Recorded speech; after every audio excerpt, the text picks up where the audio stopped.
Colombia is a score.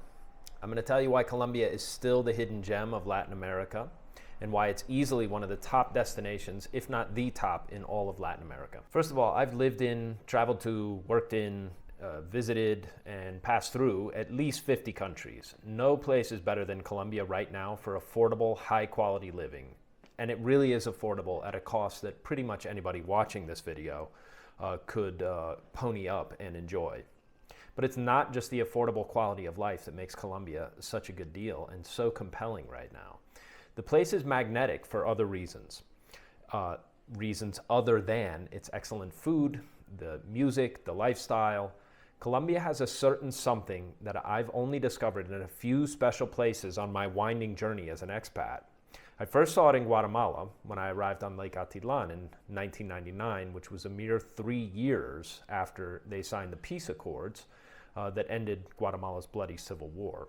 In this piece, I'm going to tell you what this certain special sauce is and why countries emerging from bad times make for great opportunities. Now, something incredible happens in countries where there's a living memory, especially of war, but not necessarily just war, but of, let's say, high levels of suffering.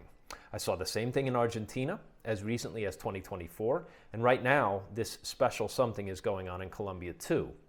So let me take you on a short tour of my latest visit to Colombia. Countries that go through hard times aren't like places where everyone has it easy. Now, there's nothing shocking or controversial about that kind of statement. What is shocking is how fast things improve when the hard times end. Anyone my age or old enough to remember knows that Medellin was home to the Escobar drug gang. Pablo Escobar, of course, was a really bad dude, but some of the people in Medellin actually do recall him with a certain amount of fondness for the things that he did to help the poor.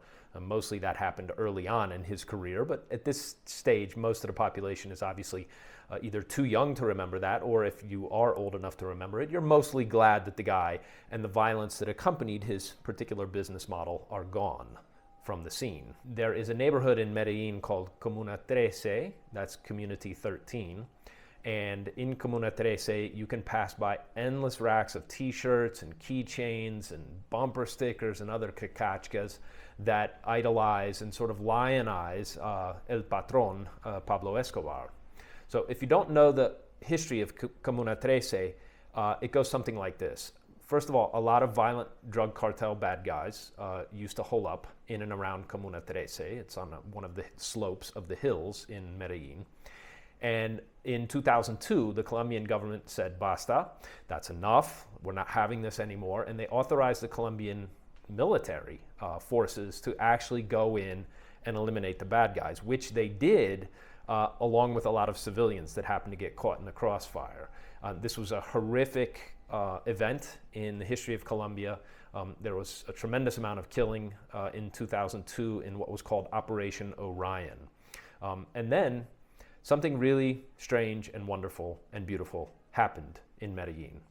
Comuna 13 became a kind of microcosm of the entire country. It was reborn with music and art and a whole community vibe of hope for a better tomorrow, which was kind of the entire vibe that took over Colombia writ large. And today, Comuna 13 is a tourist marvel, and it's one of the more uplifting places you'll ever encounter anywhere in the world. Kids rap lyrics and poetry, and there's dance-offs where guys battle each other just like they used to do back in my day in the streets of New York, competing for tourist attention and a few dollars.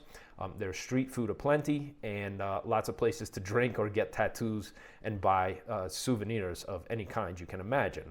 And that brings me to the point about Colombia in general and Medellin in particular, and why it's such a delightful place to be today. People and places with war and suffering in their recent past are so grateful to put the hard times behind them that their optimism becomes truly infectious. The first time I went to Colombia was 2010. It was for a medical conference in a town in the mountains called Guadalajara de Buga. It was very far from Medellin or Bogota, so I didn't have any exposure to the big cities at that time. Even then, in 2010, it was well after the worst of the killing that had taken place, but the government of Colombia at the time still thought it was a wise idea to send a detachment of troops who sort of guarded and looked outward and protected the perimeter of the resort where the medical conference was taking place and where the doctors were staying for the duration. Today, all of that is past. Colombia is a magnificent spot and one of the most popular destinations for expats from all over the world, and with very good reason. Medellin is easily one of the best cities in Latin America. To me, it's one of the top 3 in Latin America for, again, lifestyle, climate, culture, food, cost of living, you name it, right? I mean, it really does tick a lot of the boxes that you would care about for living anywhere, let alone visiting and trying to set up a kind of plan B destination. The other 2, by the way, that I count as the top 3 would be Mexico City and Buenos Aires. There's also a stunning lake district that's just over an hour from the city, and you can get there by bus. It's very quick, it's very easy. The highways are reasonably well kept and well maintained, and they're wide enough, and the traffic moves, and so Colombia functions. In Antioquia province, the town of Guatapé is certainly worth a visit, so much so that I did something that I haven't done in nearly 25 years of travel and adventuring, which is I let my wife book us a tour, because why not, right? It was efficient, and like almost everything in Colombia, it's dirt cheap. And so we had multiple different activities, and we got to see multiple different things, and it just made sense because they packed so much into our day for so little money. It was way more than we could have done ourselves had I tried to organize it myself. Curiously, my 4-year-old son marched to the top of the rock, La Piedra, without breaking a sweat, really, which is quite amazing. If you've been down there and you've seen this thing, you know what I'm talking about. If you get a chance, you should go. The view is definitely worth the climb, and it's all 722 steps of it to the top of the rock. It's very impressive. You can see the scenery. The town of Guatapé is nothing special, but our boat ride took us past the houses of some rich and famous folks, including a getaway pad for El Patron, Pablo Escobar, which is seen here in ruins as it was bombed by the rival cartel from Cali. There's also a cool gondola ride that soars above Medellin. You can get there on the subway that takes you up to a national park called RV, which is a nice way to get out of the city. The park itself is really nothing special, especially if you've been to like really impressive national parks in the US, but the views of the city on the way up and down the gondola are definitely worth the trip. If there's any drawback to Colombia, it's that you cannot get a Colombian passport quickly and easily. Now, this may or may not matter to you, but I'll give you the basic rundown without too many details here really quickly. It's one of the few places that requires that applicants spend 5 years of temporary residency and then 5 years of permanent residency before you can even apply for your naturalization and your passport. Now, this may or may not be a big deal for you because residency is easy enough to get, it's easy enough to maintain. The financial requirements to qualify for what's called a rentista or pensionado or an inversionista, that's a rental, retirement or investor visas, are all very reasonable. Anybody making reasonable money in, say, North America or Europe is going to qualify for this. It's not very high. In the $1,000 to $3,000 per month range qualifies you for any of those. And if you're interested in details like this, you can get in touch with me afterwards. This is what we do. We try to help people get set up in different parts of the world. And so the particulars aren't important for this video, but if you're working and you're making any money at all, you're going to qualify for this. It's not hard to meet the requirements for it. To keep your residency, you only need to visit Colombia once every 2 years, which shouldn't be a problem because Colombia is so pleasant.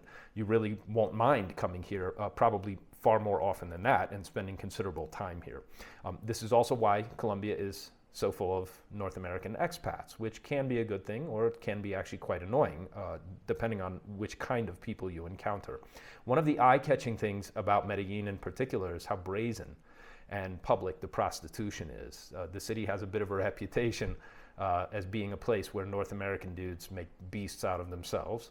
And if that sounds like your thing, keep in mind there are plenty of people, including the women themselves, who will resent you and find ways to rob you or worse. So there's plenty of scary horror stories about guys getting drugged and whatnot.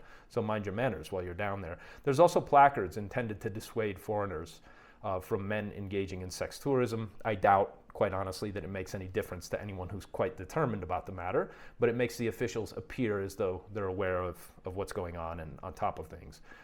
I confess it was a little odd having whores chat me up while my wife and son walked only a few steps behind me, but that's Medellin for you. To my stupefied delight, Medellin hosts an international tango festival during the last week of June each year, which is exactly when I was there. And for those who don't know the story, Medellin has deep roots in the history of tango. 90 years ago, in 1935, a man named Carlos Gardel, who was the most famous tango singer of his day, died in a freak plane accident on the runway at the airport in Medellin. And Gardel was so famous, they took his remains to New York by ship, where thousands of people turned out to mourn the famous singer. And then his body arrived in Buenos Aires. It was so serious, it actually caused rioting, and police had to actually use their batons to crack skulls and restore order on the wharf in the Argentine capital before Gardel's body was debarked. Now, nearly everywhere you go, the music in Medellin has real soul. It's not, you do not hear always the annoying, horrific popular music that makes me want to commit homicide every time I hear it. We went to a place, you can check out a place called Pub Rock. This is a favorite spot of my buddy, George Gammon. And another wild and wacky place is called Dulce Jesus Mio. This is just a regular nightclub. The urinals are actually made as the faces of Muppets. So you urinate in the face of Kermit the Frog, for example. And you wash your hands with water that is curiously urinated out by Wonder Woman and Catwoman. You can see here, Colombia is the biggest up-and-coming place in Latin America to me, although I suspect Argentina is about to give it a run for its money in the years ahead. Safety-wise, I didn't feel like anything was dangerous anywhere I went in Medellin, but that doesn't mean that danger isn't there. There's plenty of homeless people in certain parts of the city. Looks like a fair amount of drug addicts and sick people who look like they're genuinely not going to live much longer. Possible could be AIDS patients, tuberculosis patients, right? There's a lot of sick people just living on the street and trying to, it looks like, die somewhere peacefully.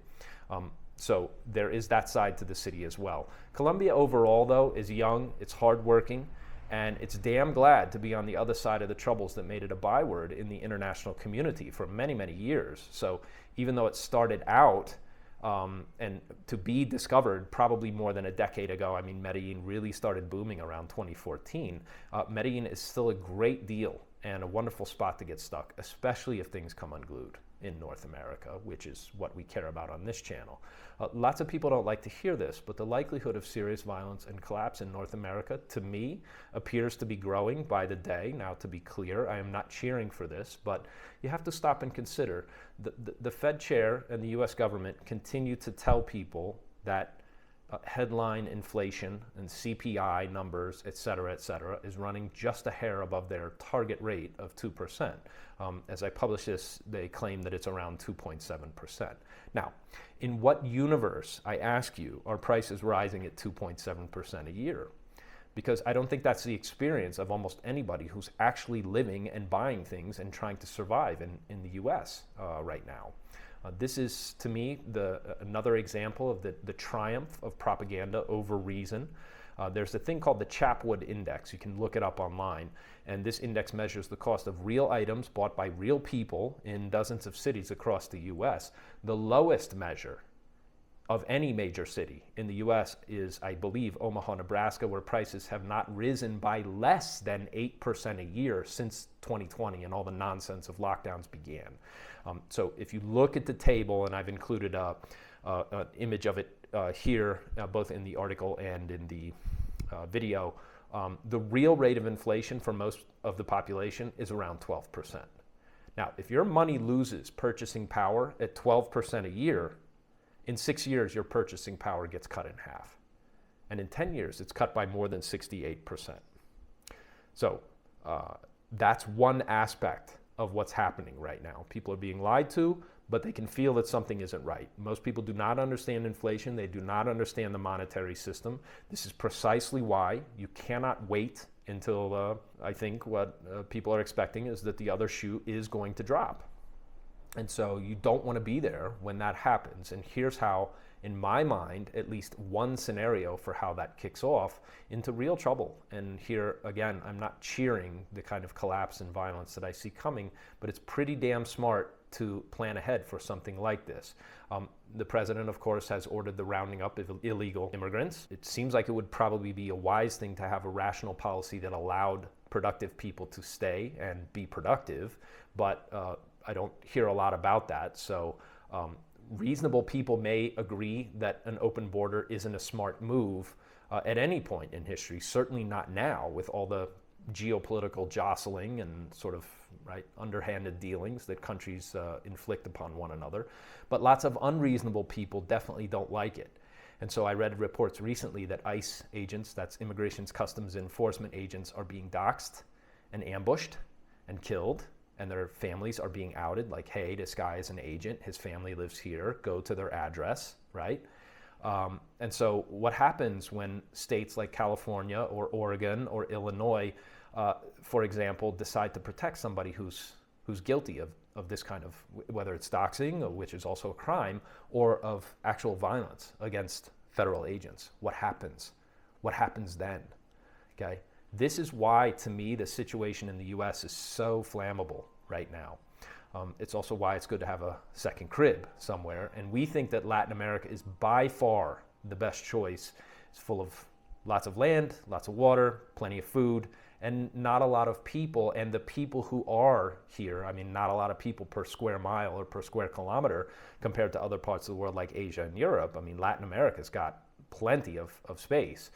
But more importantly, you will not be seen as a nuisance, at least not now. By and large, people from the north who visit Latin America are not necessarily rejected or looked down upon or treated with scorn and anger and contempt, although that sentiment is growing. I did a video recently on rioting that took place in Mexico City, and it does look like that genie is also getting out of the bottle, where there's enough pushback about wealthy North Americans coming in and driving up prices for housing and rental, and the gentrification effect that drives up prices for locals is going to be met with resentment. I think Mexico City, as I explained in that video, I think Mexico City is a kind of special case. I do not feel that anywhere else in Latin America where I go, but I also speak the language well, and I encourage everybody to make small steps at least to try to integrate yourself.